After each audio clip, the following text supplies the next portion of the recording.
প্রাথমিক ও গণশিক্ষা মন্ত্রী যিনি সুন্দর সুন্দর হেলেডুলে কথা বলছেন, তিনি শিক্ষা সম্পর্কে কিছু জানেনই না। তিনি প্রাথমিক শিক্ষা সম্পর্কে তার অবগত আছেন কিনা আমার সন্দেহ। আর যদি সুচিবর্ধিত করেন, আজকে ঢাকা শহরের শুধু হয়তো হাজার দেড়েক স্কুল প্রধান এখানে উপস্থিত হয়েছেন। আপনারা যদি আর ছুটিবর্ধিত করেন, আজকে আমি সারা বাংলাদেশের সকল জেলা প্রশাসক কার্যালয়, জেলা কমিটির মাধ্যমে স্মারকলিপি আপনার কাছে প্রদান করব।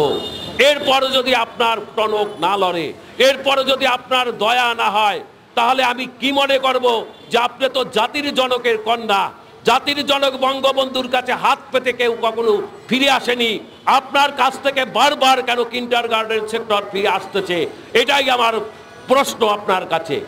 যেভাবে মানুষ রাস্তাঘাট চলাফেরা করেছে, যেভাবে মানুষ হাঁটা চলা করেছে, আজকে যেভাবে আমরা এই মানববন্ধনে দাঁড়িয়েছি, এই মানববন্ধন যদি করোনা আতঙ্কিত না হয়, তাহলে শিক্ষা প্রতিষ্ঠান খুললে করোনা আতঙ্ক হবে কেন?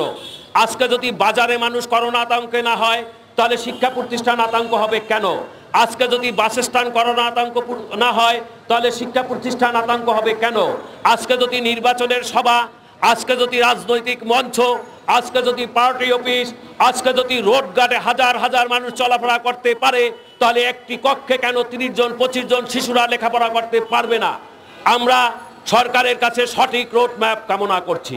আমরা মাননীয় শিক্ষামন্ত্রী এবং মাননীয় শিক্ষা পূর্তমন্ত্রীর কাছে জোর দাবি জানাচ্ছি, আপনারা শিক্ষা সেক্টর নিয়ে আর ভাওতাবাজি না করে, আপনারা শিক্ষা সেক্টর নিয়ে আর তালবাহলা না করে, আপনারা জাতিকে আর নিরক্ষর না রেখে একটি সঠিক রোডম্যাপ প্রণয়ন করুন, যে সঠিক রোডম্যাপের মাধ্যমে জাতি আশ্বস্ত হবে যে আগামী দিন শিক্ষা প্রতিষ্ঠান খুলছে।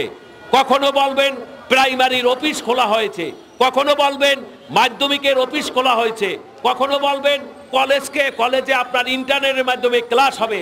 এই তালবাহানা বন্ধ করুন, এই কুরুচিপূর্ণ কথাবার্তা বলা বন্ধ করুন। সচিবালয়ে গিয়ে এসির মধ্যে বাতাস খেয়ে হেলে দুলে কথা বলা বন্ধ করুন। বাস্তব চিত্র, মাঠে চলে আসুন। আপনারা বলেছেন প্রধানমন্ত্রীকে অভিভাবকরা স্কুল খুলতে চায় না, যাদের বাচ্চা নাই তারাই শুধু স্কুল খুলতে চায়। আমি ওই মন্ত্রী মহোদয়কে, আমি ওই নির্বাচক মহোদয়কে, যারা প্রধানমন্ত্রীকে পরামর্শ দেয়, তাদেরকে বলতে চাই, আসুন, আমি জিএম জাহাঙ্গীর কবির রানা বলছি, আপনারা আসুন, আমার সামনে আসুন, ঢাকা শহরের যে কোনো একটি এলাকায় যাব আপনাদেরকে নিয়ে, 10টি স্কুল জরিপ করব, 50টা বাড়িতে যাব, জরিপ করব, দেখুন শিক্ষকদেরকে স্কুল খোলার অনুমতি অভিভাবক শিক্ষার্থীরা দেয় কিনা।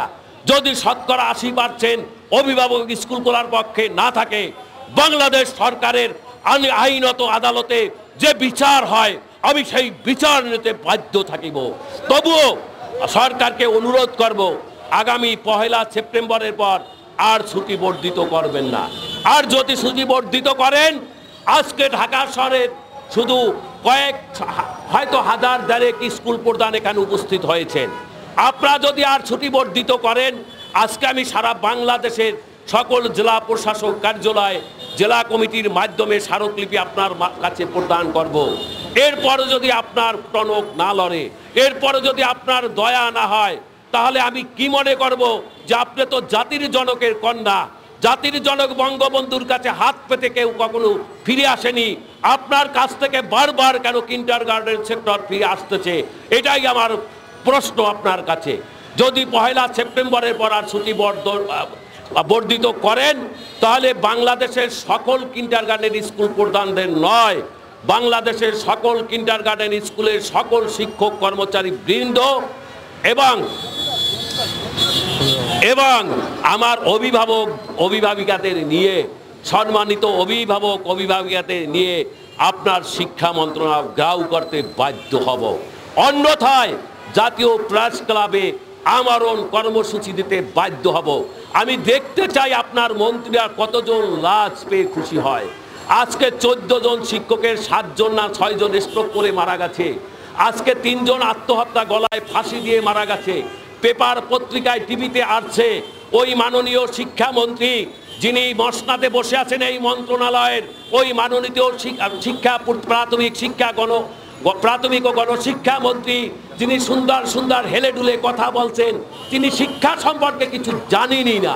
তিনি প্রাথমিক শিক্ষা সম্পর্কে তার অবগত আছেন কিনা আমার সন্দেহান। আমি তাদেরকে আর লাশ উপহার দিতে চাই না।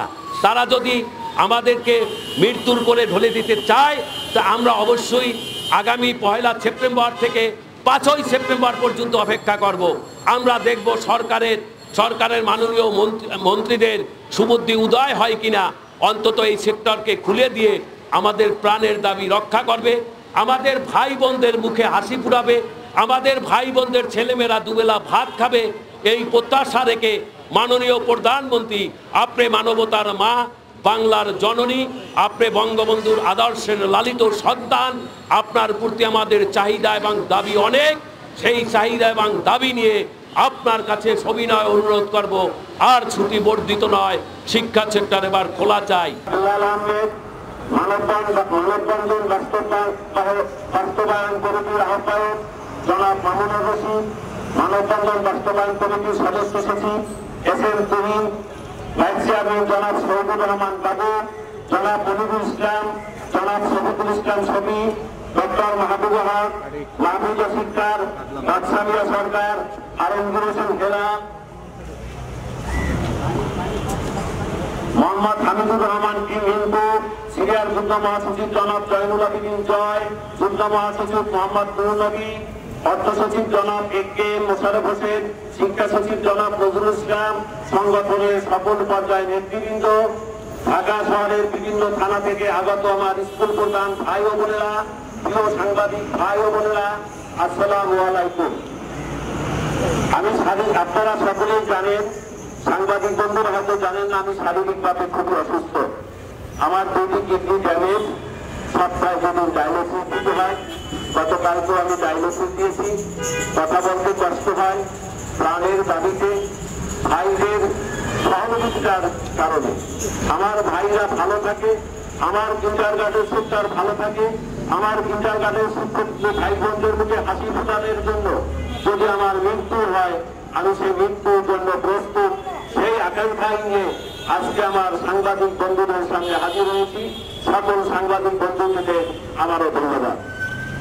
প্রিয় সাংবাদিক ভাই ও বোনেরা, আপনাদের প্রতি অবিরাম শুভেচ্ছা ও জাতির জনক বঙ্গবন্ধু শেখ মুজিবুর রহমানের জন্মশতবার্ষিকী উপলক্ষে তার প্রতি গভীর শ্রদ্ধা জানাচ্ছি।